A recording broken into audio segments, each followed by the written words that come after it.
This is Randall Root, and in this video we'll take a look at the difference between a many-to-many dimension and a snowflake dimension, and talk about some of the reasons why you would choose to create a snowflake dimension beyond just simple performance reasons. So one of the things I've been noticing in a number of my classes is some confusion about the difference between a many-to-many and snowflake design. Let's investigate that by using this example I have on the screen now.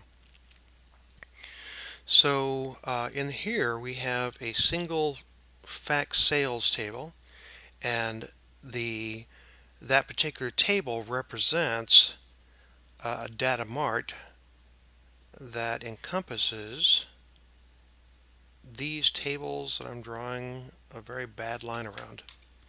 Those are all part of a single data mart. Now, the definition I use of a data mart is a subset of a data warehouse. I'm not the only one, of course, that uses that definition, but there are certainly competing definitions out there. Not to worry. If you understand what I'm talking about, whatever you call it's fine. And the purpose of this data mart, or should I say the focus of this data mart, has to do with sales. You know, what is actually going through the the sales chain here as far as how many items are being sold, the quantity of that. Now, in order for that quantity to have significance, you need ways of describing it. So we have several descriptors here. We have the quantity is described by which store it was sold in. The quantity is described by which title was being sold, which date it was being sold on, and which order it was on. So those are all descriptors. You can actually access which publisher that quantity was associated with by going through the titles dimension table and accessing information about the publishers. And this publishers table is actually part of dim titles. So you can think of it as possibly, let me think here, I'll do red, possibly being a single table logically, and if you had taken that dim publishers and put it into dim titles, in other words all the columns from here, you'd still be able to get that information. In other words, if I look at this, the information we're missing right now is publisher ID and publisher name. I could have easily taken that information and put it right in the same table. So, I mean, I just have to go through and add in columns for the ID, publisher ID, and name. And I just would take those columns and put them right in here. Then I'd have a single table. Now, if I did that, it would only make sense if dim publishers and the publishers columns here were strongly bound to dim titles. And what I mean by that is it's not really publishers of magazines and book titles. It's not really publishers of photos. It's only publishers of the titles we're talking about selling. It's a very strong bond. Anyway, that decision to use two tables instead of one at its core is pretty simple, but certainly there's some more ramifications we'll need to talk about. The other thing, dimensional value that you can get to describe sales quantity is who wrote the book, the dim authors. This one also goes through the dim titles dimension table to access dim authors. So it is similar in that to get publisher information or author information, you have to go through this intermediary. But the difference is that the intermediary of dim titles is connected to a bridge table or fact table. And the purpose of the bridge table or fact table is just to link that many-to-many relationship together. And the reason why you need that is this describes that one title can be written by many authors and one author can write many titles. The relationship defined in DEM publishers between DEM publishers and DEM titles is a one-to-many. So one publisher can have many titles, but each title is associated with only one publisher. Now, if your mind immediately asks, well, why couldn't it be more than one publisher? Well, in reality, it could, but this says that the business model currently is designed not to accept that. So this does not say that it's impossible in the universe for people to have a title published by more than one publisher. All it says is that the current design of the database only allows for one publisher per title. And that's a business decision. It's not, choosing the possibilities in the known universe. So if the business model that you're trying to adapt to, specifies that that is the relationship described for your business, that's what you want to define. Dim titles and dim authors is very different. Again, they have a many-to-many relationship, and you need the bridge table to associate with that. So it would be incorrect to take the author name and author state and author ID and put it in dim titles. It would be incorrect to do that. The reason for that is it would now break that many-to-many relationship. It would be very difficult to model, and you'd often end up with double counts of the values in the sales quantity. So that's an incorrect model, and I have shown in the book and in other demos that that does happen. Dim publishers could easily be placed into dim titles without having any ramifications. Now, one of the reasons why you might leave dim publishers on its own is certainly that when you put the publisher ID and publisher name inside of dim titles, if you have a situation where the publisher name is being displayed in dim titles, for every title, that publisher name is going to be repeated. Let me see if I can make that a little clearer. Let's say the publisher name takes up 50 bytes of space. Now, it'd be unlikely for that to happen, but we'll just use that as an analogy. In fact, if I'm just making stuff up, how about we make it easy? How about we say it takes up 100 bytes of space? Well, if you had 1,000 titles, then it would be 1,000 times 100 bytes. So 100,000 bytes of extra space to be associated with recording that publisher name redundantly. Now, would that 100,000 bytes make that much difference to you? It really depends. It depends. SQL Server can munch on 100,000 rows of data pretty quickly, and this one column may not make that much difference. But I got to tell you, if dim publishers had 20 columns, and it would not be unusual for that to be true, that would have a significant impact, and you might have to make a decision. In the current database I'm looking at, we got like 30 titles. 30 titles isn't going to have any problem. Even if it was 100 bytes large, be 3,000 bytes of extra data in here. Nobody's going to even blink at that. And SQL Server certainly won't have any problem with processing and working with it. So size of the redundancy certainly is important. And you would make a decision whether to keep the table separate or together, partially based on that.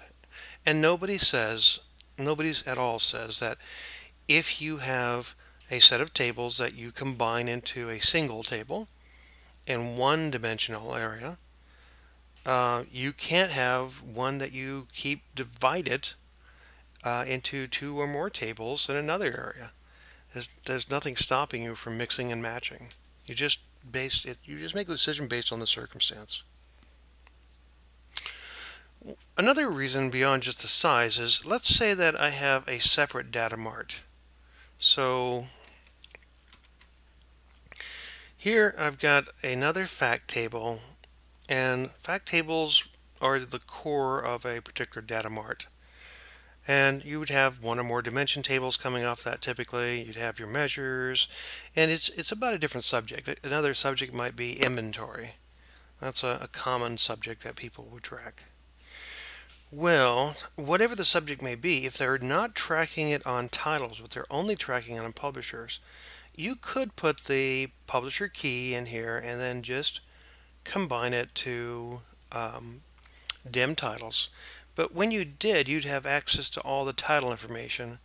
And if that doesn't reflect your business model, in other words, the inventory or whatever else you're tracking is really only about publishers, so it's not any lower granularity, then that would probably not model your business correctly. And instead, it would be easier, maybe even best, if you kept the table separate so that only the things that were applicable to that other data mart would be shown in the particular dimension you're tying into.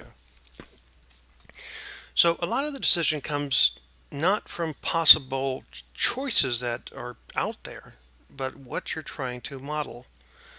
And you make your decision based on, certainly performance, but also on the actual business model that you're trying to depict.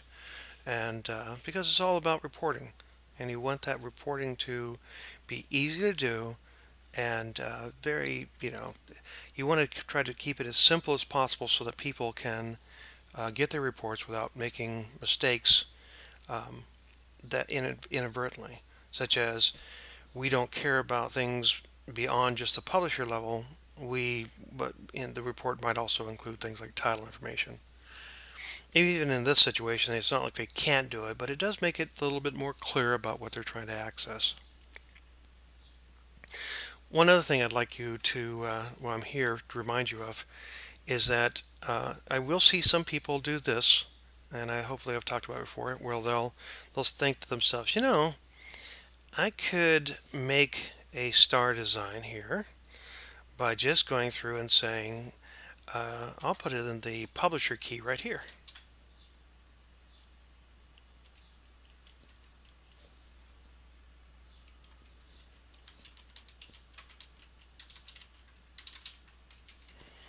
And then I'll just link that directly to the fact table and get rid of this link altogether.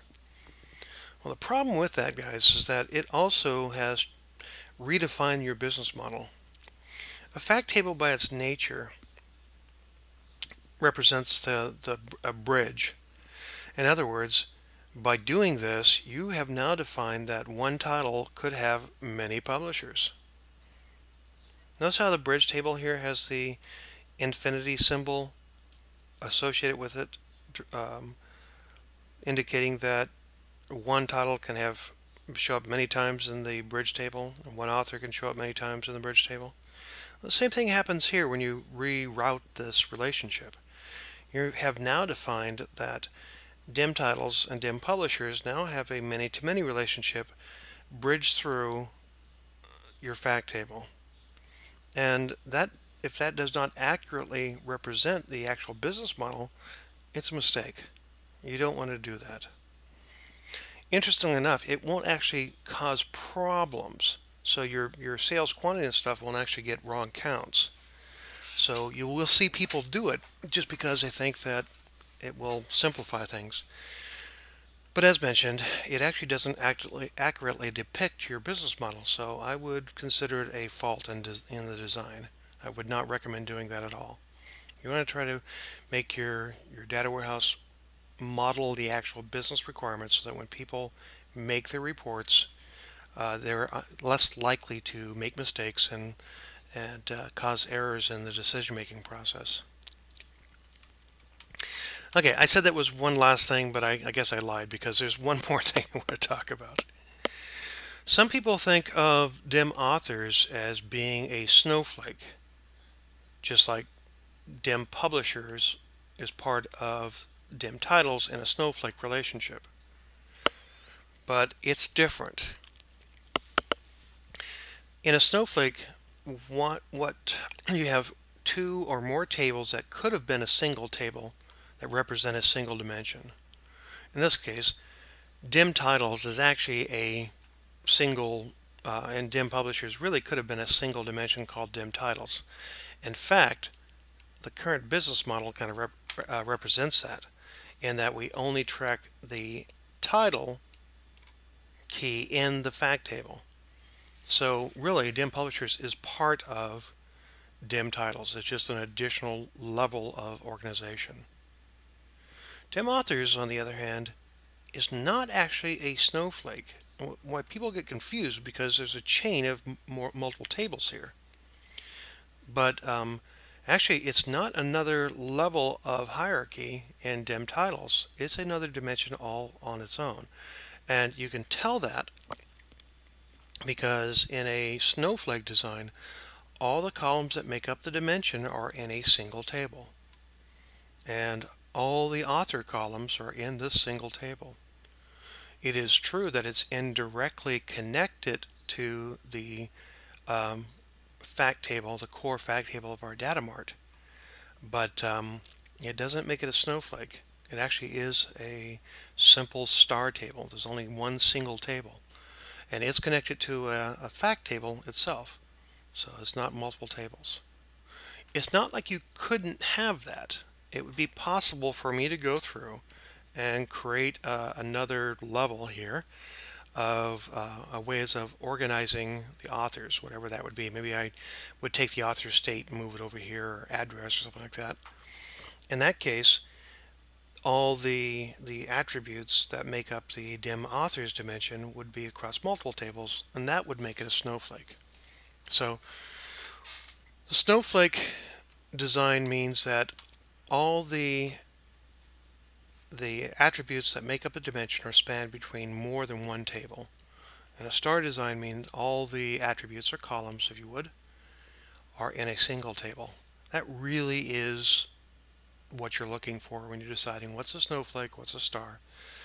And again, I would recommend that you think of it as a single table dimension or a multi-table dimension. That's a real easy way to memorize. I wish they would have called that, given it that name back in the day, but they didn't, so we're stuck with this. Anyway, so that's a long explanation of the difference between a many-to-many relationship dimension and a snowflake dimension. But I noticed that there's been a lot of confusion, so I'm hoping this video will help people. Thanks for watching. Take care.